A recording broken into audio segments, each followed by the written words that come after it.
So, Vanessa, would you like to come up and start some questions? And then at the end, I will summarise one or two important strategic and specific points that have come up.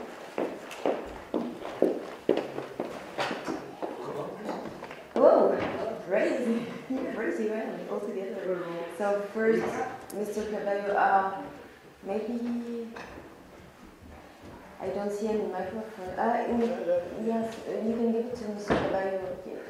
Okay. Thank you. Just a brief question to Eric Vega. Eric, you mentioned that you saw a fairly sharp drop in multi-drug resistant TB. Do you have any reasons why you're seeing that drop off? Other countries are seeing increases.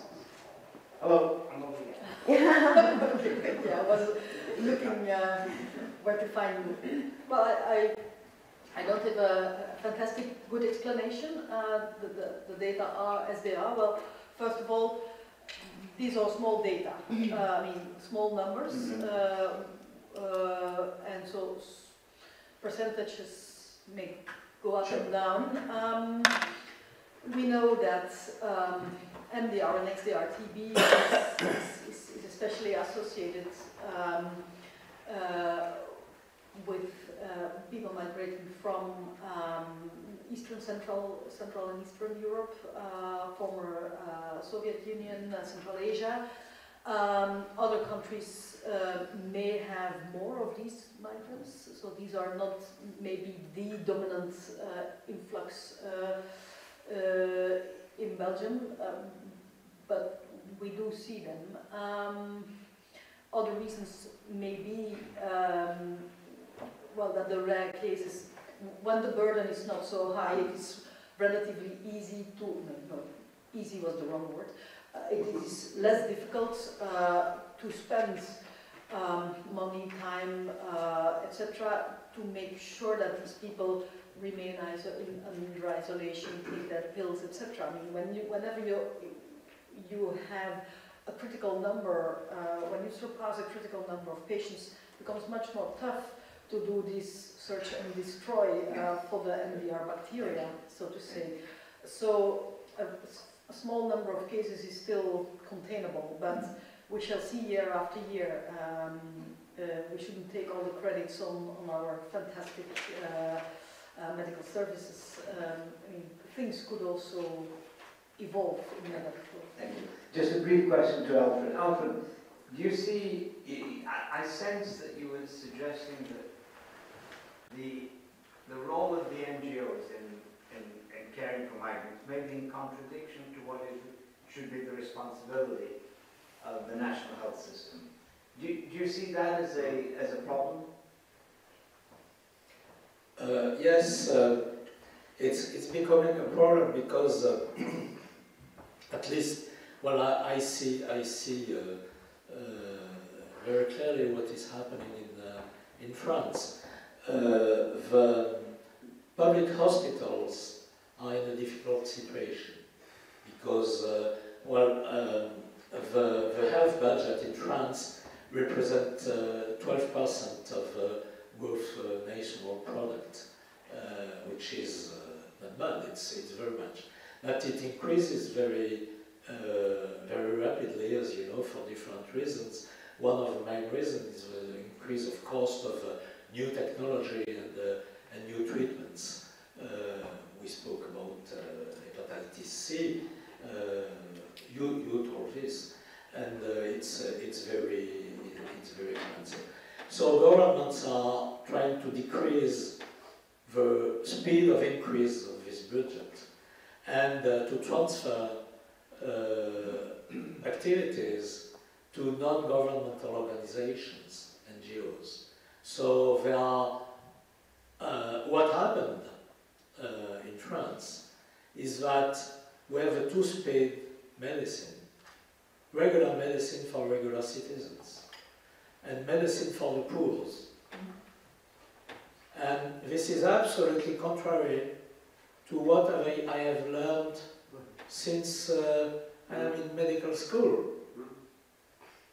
Hippocrates said that you will cure and care all human beings in the same way. This is no longer true. This is a fundamental problem. Secondary to this, but not less important, is that the governments are financing activities of NGOs. They are also trying to decrease this financial aid. What happened in France last year? Médecins du Monde was on strike against the government because they did not receive enough money to take care of the people. It's crazy. And NGO being on strike against the government. This is really a problem, no? Don't you think? I have a question related to that. Yesterday evening, and you were not part of it, but we had a discussion about the fact that maybe the training of the doctors could be adapted. Is there any new course, since we had this flux of refugees, is there any new course in their training about refugees, about migrants, and about the way, the diseases they can meet, the way you can react, and everything? Well, we have a very liberal system in France that all medical schools are independent. So in some medical schools there is such a course. In others, not. But it happens, just happens that young medical students, when they begin their medical studies, they like very much traveling. They are used to be volunteers in different NGOs. So medical students are very much involved in health NGOs. So they train them by themselves, and there is a lot of information. But in the official program, if there is one, there is nothing as far as I know.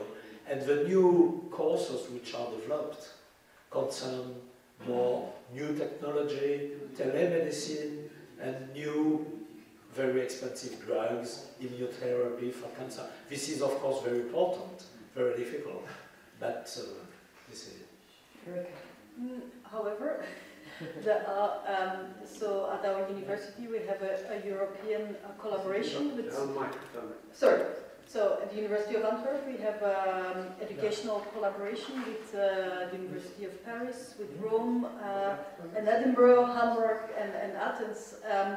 And we have a course which is an intensive concentrated course on infectious diseases, where migrant health has been since the last 3 years a topic.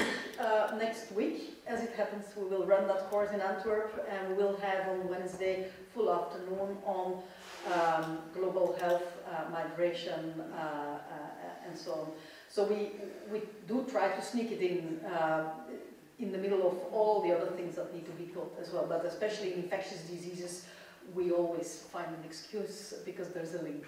But, well, if I may add something, you see, the French Academy of Medicine is very concerned by this also and contribute to this part. But what about the general practitioner or people who are not at the university anymore, who are not teaching at the university?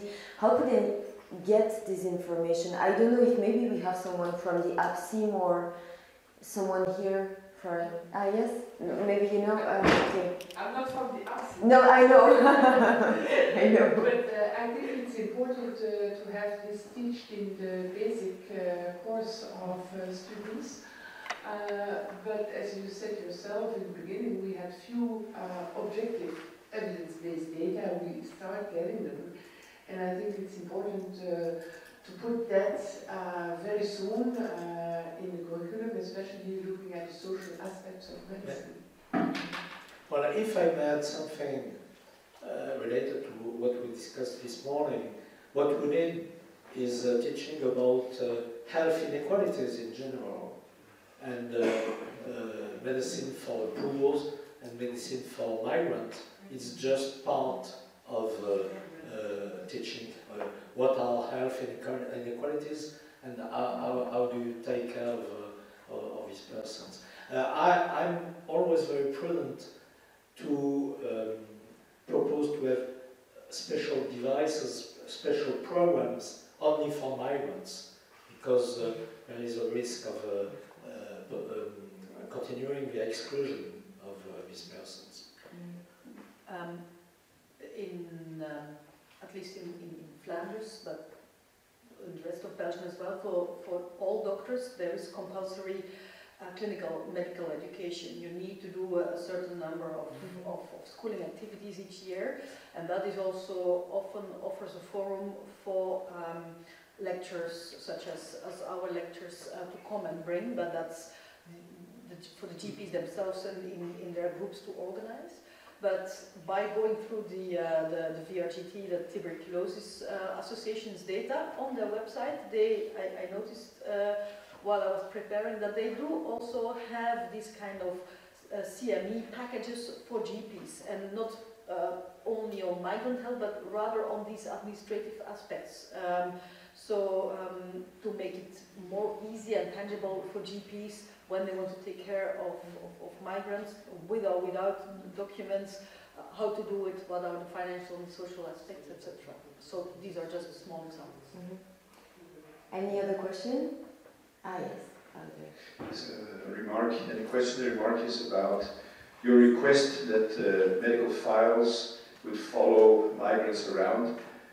I assume you realize that that is not even the case for European citizens. So, and there is a good reason for that, and it's called democracy, which I assume you like. European citizens of countries have decided that they prefer not any uniform European system, they prefer their national healthcare system. So that is why we don't have these medical files that follow anyone around. That's the remark. The question is about the category of migrants, people who have applied for asylum, have been turned down, have appealed, and so on. They're at the end of the road, and they are told, you do not qualify, and you have to leave the country. Yes. But they don't leave the country, they stay in the country. What should this country do in terms of healthcare provisions? I mean, it's really illogical to, on the one hand, tell a person, you have to leave, and on the other hand, say, but we will give you in perpetuity any healthcare that you may require. I mean, what kind of healthcare should these people then get? Okay, concerning your remark, I completely agree with you, there is a problem. But the problem is at least the Dublin regulation. Fingerprints of migrants follow them. So there is one information database concerning all migrants, including their fingerprints. So what I say just is that there is a very efficient way to identify these persons. It would be, I think, very useful when they arrive in the country for certain diseases. You mentioned diabetes, for kidney failure, or this kind of diseases. It could be really very important and very useful not to lose time and to have access to the information concerning these persons. So I think it could be possible. Of course, the first thing is to ask these persons if they agree for this, or if they don't agree. But I think that we cannot just say, for reasons of democracy, we can have at the same time democracy and privacy protection. This is possible using modern means of disseminating, using information. Okay. For your question is, okay, I'm sorry. People are at the end of the line are told to leave the country. Yes. Well, to me the situation is very easy. It's not to tell the people that they have to leave the country. So this is for you compatible with the state of law? This is what?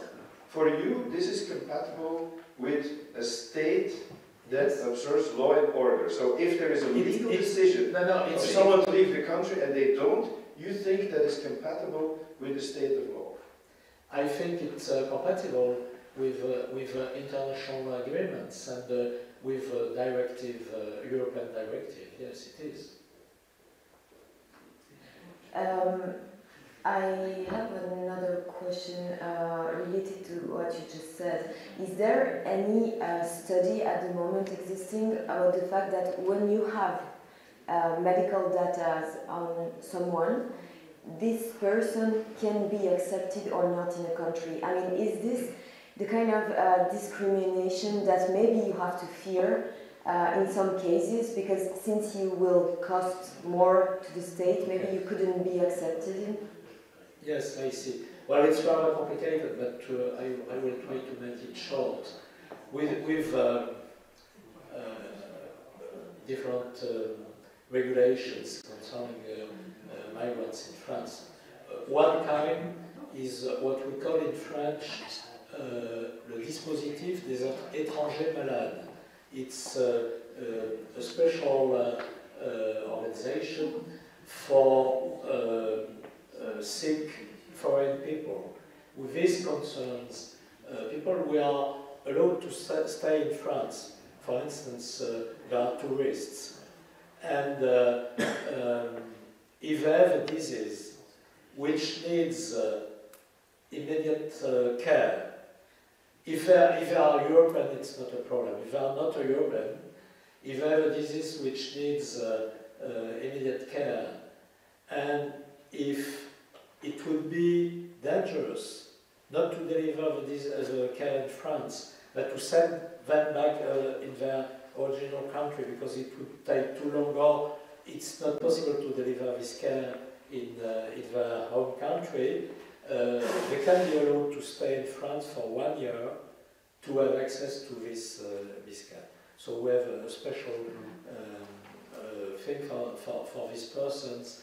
And well, the interesting thing is that this kind of decision, up to 2017, this kind of decision was made by the Ministry of Health. So we had a rate of about 60% of acceptance of files, of cases. Since 2017, it's under the responsibility of the Minister of Interior. And the acceptance rate fell down from 60% to 30%. Thank you. I have to give the word to George Griffin, but first I'd like to thank everyone here because everything was very interesting, and also because of my role, I'd like to thank everyone for asking many questions, and this is not always the case. And I think we could still continue, keep going with questions, but we will go to Paris and then we'll go to Rome. Thank you.